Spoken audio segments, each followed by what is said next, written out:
Shalom para todos, com a ajuda do Eterno vamos estudar mais um Parashá. E dessa vez vamos estudar Parashá Metzorá. A Parashá Metzorá está no livro de Vaikra, ou Levítico, no capítulo 14 e 15. É a 28ª porção da Torá. Nós vamos estudar essa Parashá desde o comecinho. Eu vou ler os Pasuk e vou narrar o que eu entendo sobre essa Parashá. Que o Eterno nos abençoe nesse estudo. E falou o Eterno a Moshe dizendo: esta será a lei do leproso no dia de sua purificação. Ou seja, o Eterno deu uma lei para o leproso no dia de sua purificação. O Eterno já purificou o leproso e agora ele vai dar uma lei para santificar aquele leproso, curar até a alma daquele leproso.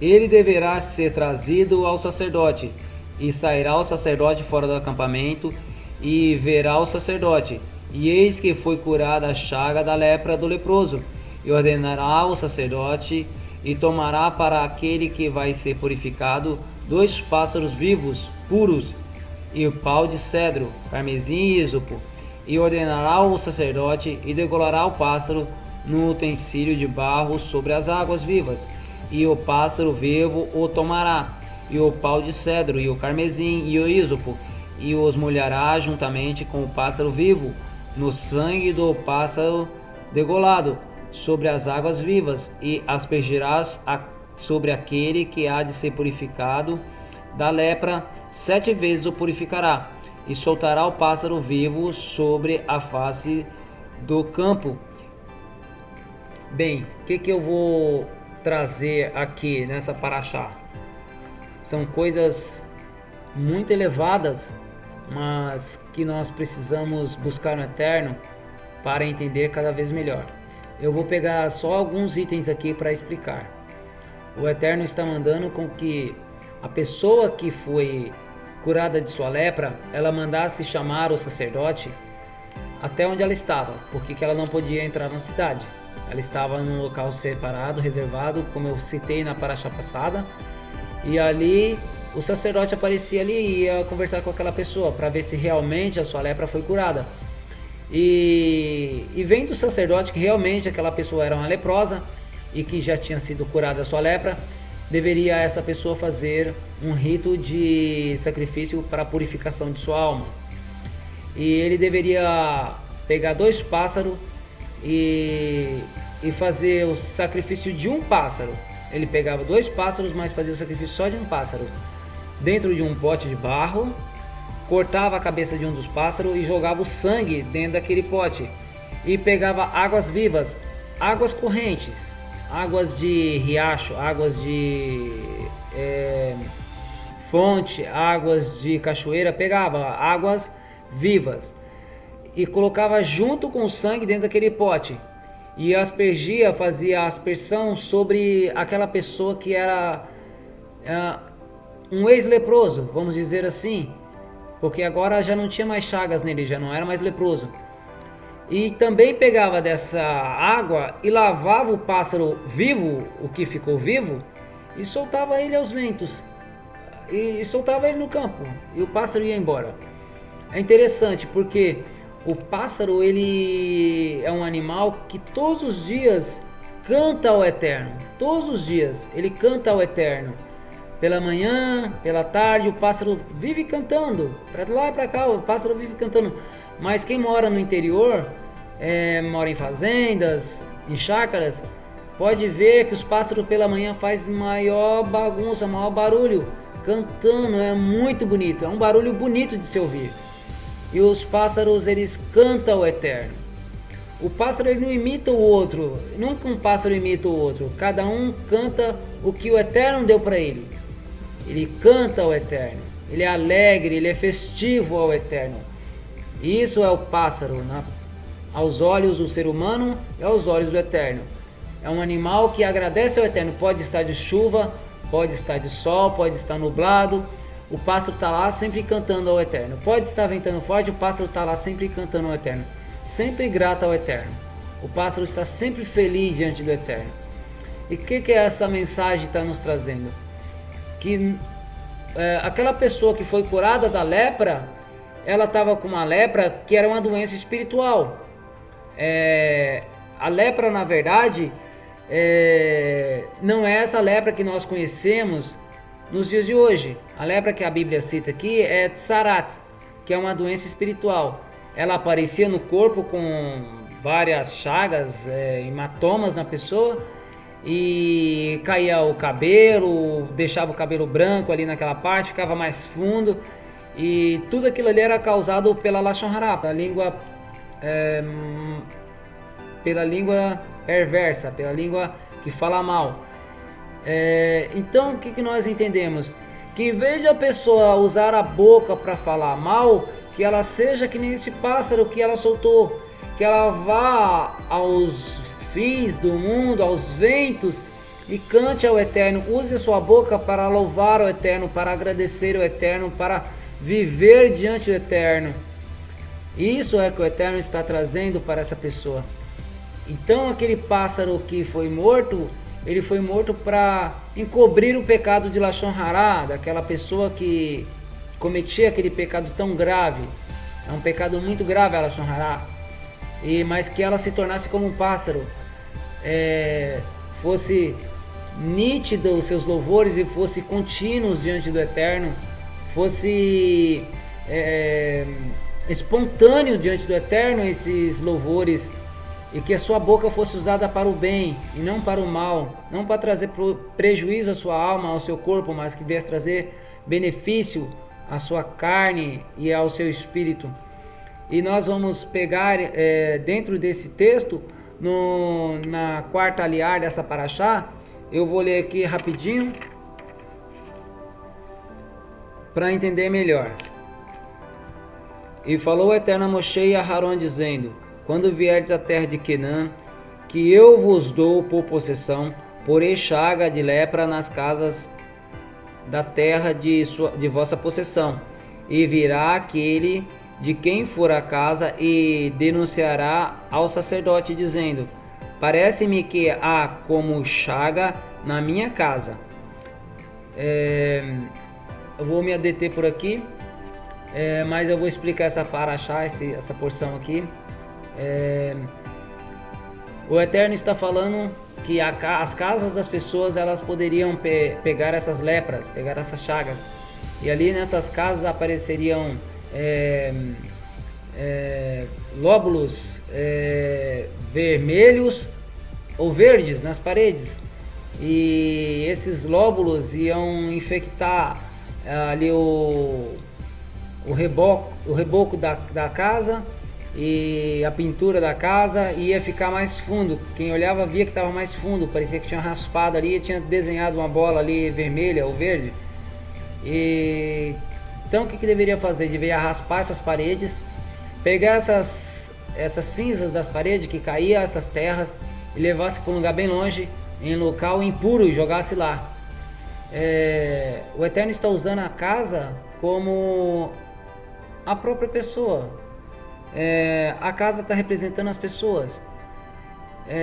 E se você raspasse as paredes, o concreto ali, que aquele pá, aquela casca, e levasse e jogasse, você tinha que jogar bem longe, em local impuro, e você batesse outro reboco, rebocasse novamente tua casa, e aparecesse novamente aquelas chagas ali, você deveria derrubar a casa.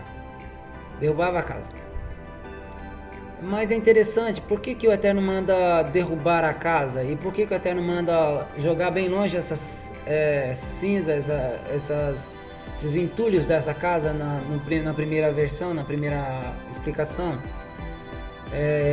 O Eterno está falando o seguinte: quando você faz techuvá, o Eterno pega aquelas cinzas e joga bem longe, aquelas cinzas de pecados suas, e joga seus pecados bem longe, em local impuro, bem longe, lá no mar do esquecimento. O Eterno joga, e o Eterno espera que você refaça seu templo, a tua habitação novamente, refaça novamente as tuas paredes. Tirou aquele pá, aquela casca, então agora você tem que ter uma nova atitude, uma nova postura, Mas se o homem persistir no seu erro, certamente ele morrerá. E onde é que a gente pode ver isso? Eu vou trazer duas reflexões dentro da Torá. O primeiro a gente vai ver na porção 37 de Números, Bar Mitzvah. Aqui na porção 37, no capítulo 13, é a Parashá Shelar.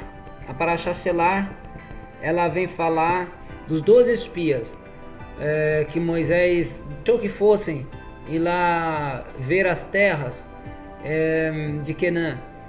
E o Eterno, aqui atrás eu li que o Eterno ia dar as terras por possessão. O Eterno ia dar as terras para Israel. E uma terra que emana leite e mel. O Eterno disse que ia dar nas mãos de Israel.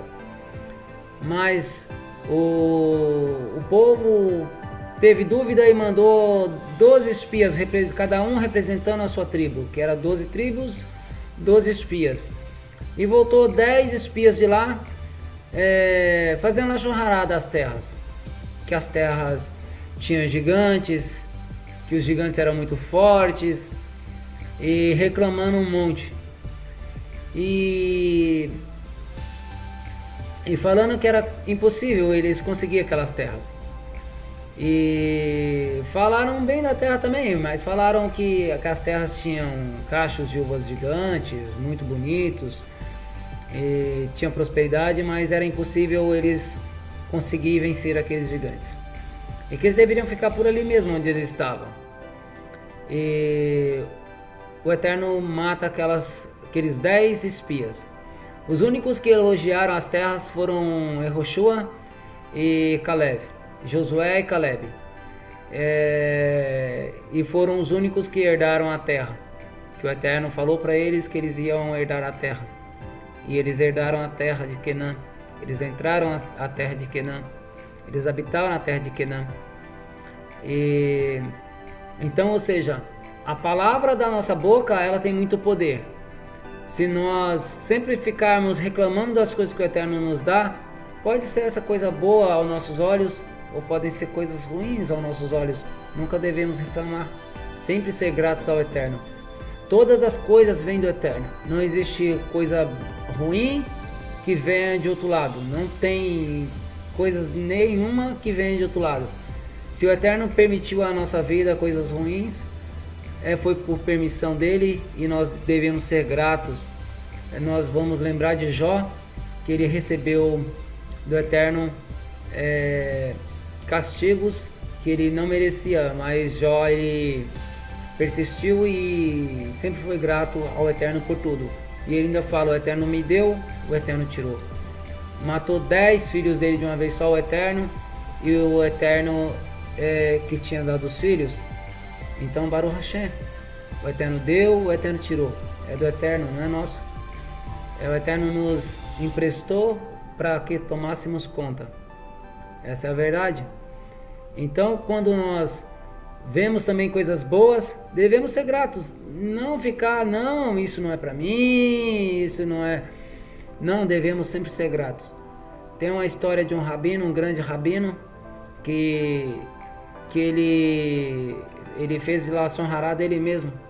Ele tinha escrito vários livros e ele viajou para um outro país. Ele ia fazer um lançamento do livro dele e ele ia estar lá para autografar os livros dele. Bem, enfim, esse rabino lá ia a pé, esse grande sábio lá ia a pé, e passou um carroceiro, um homem com a carroça, uma charrete, e falou com ele: ô senhor, quer uma carona? Não conhecia ele. Aí ele: eu quero. Pra onde você vai? Lá vou naquele sentido. Lá vai pra sentido da cidade e tal. Lá vou pra cidade. E lá também lá vou pra lá. E aí ele sobe nessa carroça e vai conversando com aquele rapaz, um judeu também. Então lá iam 2 judeus naquela charrete, naquela carroça. E aí esse rapaz começa a elogiar o o rabino, mas ele não sabia que era aquele rabino que tinha lançado aquele livro. Ele começa a falar bem do rabino. O rabino fulano de tal é muito sábio, que até usa muito ele. Não, ele não é tudo isso aí não. Aí aquele cara, aquele judeu se ofende e esbofeteia, bate no rosto do rabino sem saber que era o rabino. E como você fala assim do rabino, o rabino grande, homem de Deus, não sei o que. E daqui a pouco ele fala de novo e elogiando o rabino. E o rabino fala, não é tudo isso, o rabino. E ele bate novamente no rabino. Enfim, e foi até chegar lá na palestra. E quando chega na palestra, o carroceiro para lá, a carroça lá, vai amarrar o burro lá, em algum canto lá. E o rabino entra lá para dentro do auditório lá e vai lá e se apronta, se arruma e fica todo bonitão e chega lá na frente e senta lá e vai falar do livro dele. Aí aquele rapaz que estava indo levando ele na carroça também lá ia para o mesmo evento e entrou lá naquela palestra. Nossa, eu bati no rabino, é o rabino que tanto me ensina, e foi lá pedir desculpa, perdão pro rabino. Aí o rabino fala, não meu filho, não precisa se desculpar comigo, pois eu estava fazendo lashon hara de mim mesmo. O Eterno me mostrou que a gente não deve falar mal de nem de nós mesmos. Esse é o conceito que aquele rabino traz. Então, se a pessoa te elogiar, você seja grata a ele, fala muito obrigado, não mereci tudo isso, mas muito obrigado. Seja verdadeiro, não faça lashon hara nem de você mesmo. Então nós, no conceito dos 12 espias, nós temos que entender o seguinte: não importa o tamanho da dificuldade, se o Eterno está conosco, e se nós cremos nisso, não tem problema nenhum. Não tem problema nenhum na nossa frente. Não vai ter barreiras, não vai ter problema nenhum. O Eterno vai estar conosco e vai nos ajudar e vai nos abençoar. Não temos que reclamar e nem ficar arranjando desculpas para falar mal da situação. Sempre gratos ao Eterno. E nós vamos ver também, nesse mesmo sentido, a Parashá de Korah, a porção 38 de Bar Mitzvah. Números 16, Números capítulo 16.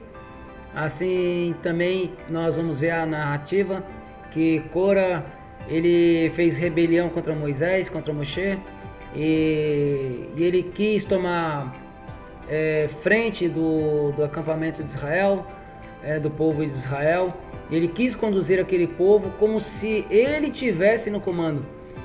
Ele quis tomar as rédeas do próprio Eterno. O Eterno deu nas mãos de Moshe a função de levar aquele povo, e Moshe nem queria, mas o Moshe acabou aceitando, e o Eterno teve com Moshe o tempo todo. E Korah, ele quis tomar a posse, quis tomar a liderança, tomando o próprio lugar do Eterno, como se o Eterno não soubesse o que estava fazendo. E o Eterno abre a terra e engole Korah, e ali acaba a vida de Korah e de seus comparsas, dos seus aliados. Foram todos engolidos pela terra. Então, pela rebelião, pela palavra, tudo se começa pelo ouvir. É interessante. A lashon hara, ela não começa simplesmente por um imaginar, sempre é pelo ouvir. Eu estava vendo um vídeo esses dias, tinha uma fila de pessoas, uma fila indiana, reta ali, com as 15 pessoas. E o palestrante chegou e falou para a última pessoa que estava lá atrás, e todos ficavam olhando para frente, né? E falou para a pessoa lá de trás. Ele fez um movimento de moto, né?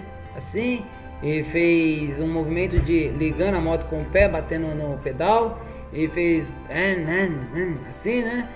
E ali daqui a pouco ele fez assim, balançou, simbolizando a moto. E aí ele acaba ali, essa conversa muda ali com esse rapaz, com o último da fila. E aí o rapaz toca no ombro do rapaz da frente, e ele faz o mesmo gesto, mais ou menos. Aí já faz só um movimento, não esquece de bater com o pé. e daqui a pouco balança o corpo e aí vai andando na fila, esses movimentos repetitivos. Quando chega lá na frente, lá quase na 10ª pessoa, aquele movimento já todo já tinha acabado, já estavam balançando o corpo como se fosse estivesse dentro de uma balada, dentro escutando uma música, e já esqueceram a moto, já não tinha mais relação com a moto. Ou seja, só de ouvir uma situação, você vai cometer Lashon Hará, porque a conversa que vai chegar no teu ouvido, vai aparecer aos teus olhos, não é a verdade do que aconteceu. Então nem dê ouvido às pessoas que fazem Lashon Hará, não dê ouvido, porque a Lashon Hará começa a ouvir. E se alguém me ver falando com alguém de canto ali, vai querer saber o que está acontecendo, quem é que morreu, quem é que fez, quem é que nasceu, vai querer saber da conversa.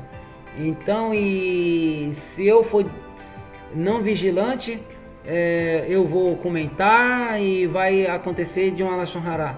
Então nem dê ouvido às pessoas que queiram falar de Lashon Hará, quiser falar mal do vizinho, nem queira dar ouvido, porque a Lashon Hará ela vai se espalhar, vai virar uma praga, vai virar uma lepra, e isso vai atingir a nossa alma.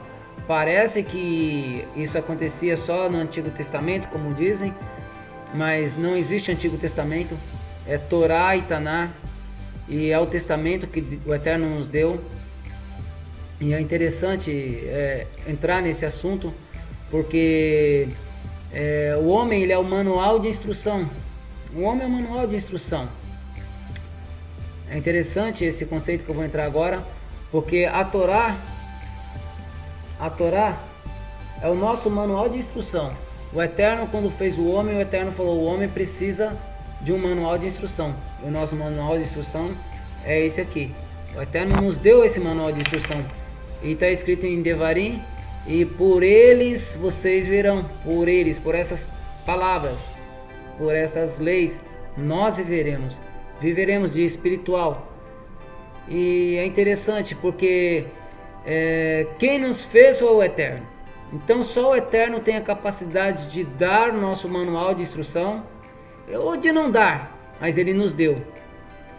E nós temos que andar por Ele. Por esse manual de instrução nós temos que andar. Eu vou trazer uma reflexão sobre o automóvel. Uma montadora vai lá e fabrica um carro e fala para o comprador: você é o comprador, fala para você, o motor desse carro a gasolina, trabalha a gasolina, e o motor desse carro ele trabalha com óleo 1530. E aí você pega aquele carro bonitinho, novinho, e sai passear com esse carro, e você para num mecânico com o tempo para trocar o óleo, para fazer a manutenção.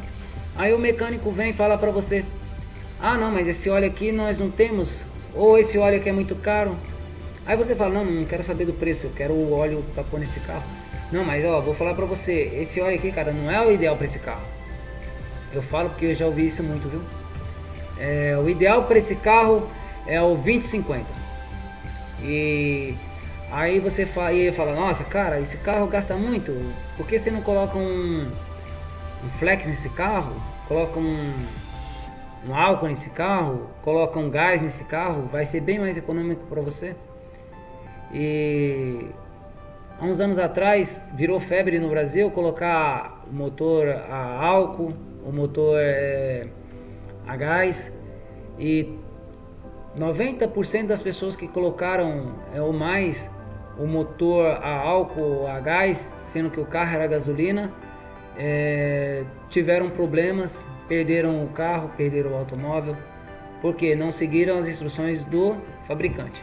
O fabricante falou que deveria ser o carro a gasolina, o fabricante falou que o motor do carro funcionava com óleo 1530, e as pessoas vão lá e trocam o óleo porque que alguém acha que sabe mais do que o fabricante. Então não vamos cair nesse conto de fada de que alguém veio cá e falou para nós que nós podemos andar sem Torá que nós não precisamos mais de Torá, que nós estamos fazendo, se fizermos assim, vamos fazer igual aconteceu com os carros e acontece. Vamos nos tornar inúteis sem serventia nenhuma, tá? Que o Eterno abençoe a todos mais essa semana e Shabbat Shalom para todos.